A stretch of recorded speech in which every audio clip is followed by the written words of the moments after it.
former CIA officer and nationally syndicated radio host Buck Sexton is back. Great to see you, my friend. Good to see you, Kennedy. So let's talk about this a little bit. The president is asking Jeff Sessions to fire Bob Mueller, but Sessions has recused himself from this hallway of the Department of Justice. What do we do now?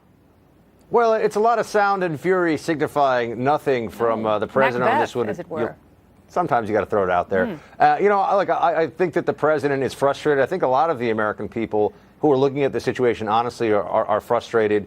But this shouldn't end, because I don't think we should let Democrats who have been pushing for this and some of the folks who have been really cheerleading for this in the media off the hook. Because I'm very confident. I don't know. I don't have a crystal ball, but I'm very confident that there won't be any actual collusion of any kind between Russians and the Trump campaign. And so then we'll look back at this and say, so it was really just about some Facebook accounts and some other stuff that no one's ever going to really pay much attention to going forward. Sure. So I want this to end on its own terms, Kennedy. I think the president is just giving a little bit of the voice to the frustration that a lot of us are feeling right now, and that's what this is about. It's not obstruction. Okay, but I want to pick up on that, because that's what his critics are saying.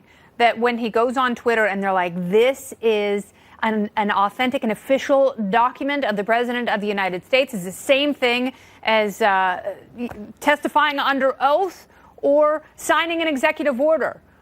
Twitter is now the new congressional record.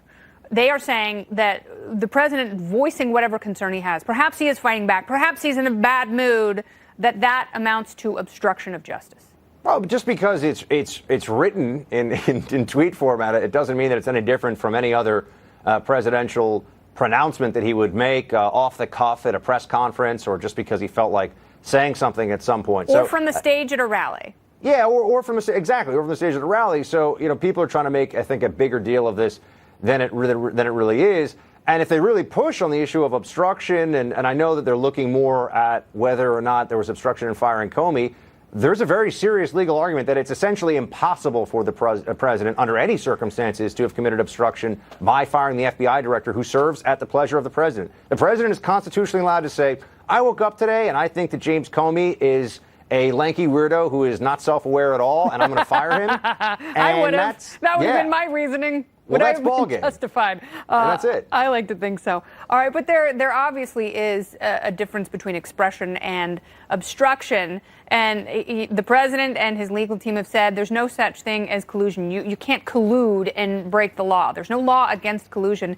And now the narrative is, fine, maybe no collusion, but conspiracy. What do you think about that? Well, there's a lot of goalpost shifting that's going on here. I would note that collusion is a crime when it involves companies that are doing price fixing and working together. So people keep saying collusion is not a crime. That's technically not true. Collusion in the context of what we're investigating here, that is not a crime. That is true. Conspiracy, which would be any two actors under U.S. federal code agreeing to commit a crime against the federal government, that is a crime. But I would just note, Kennedy, that why the switch now? Why are we hearing about conspiracy now, and there seems to be this move away from collusion? Because nothing else is working.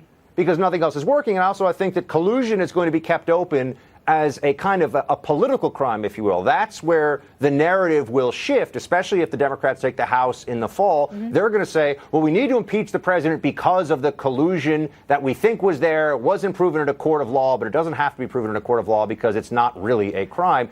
The conspiracy statute, by the way, as it's been interpreted by Mueller, I will note, conspiracy to defraud the United States. Mm-hmm. People under other circumstances in a non-Trumpy world would say that seems like a problematically vague, widespread interpretation of a federal statute. And I think we need to take another look at that. But that just goes to show you that right now, in the era of Trump, all laws are interpreted differently by those who are trying to take Trump down with the law. That's something we can count on. That's also something that it very much applies the law in ways that are not only counterintuitive to the Constitution, but to the basic rule of law in this country, and Democrats should be wholly opposed to that. It's interesting, though, because, Buck, as the president is asking Sessions to do something that would be career suicide for him, is it really a way of the president to push Jeff Sessions out of the Department of Justice?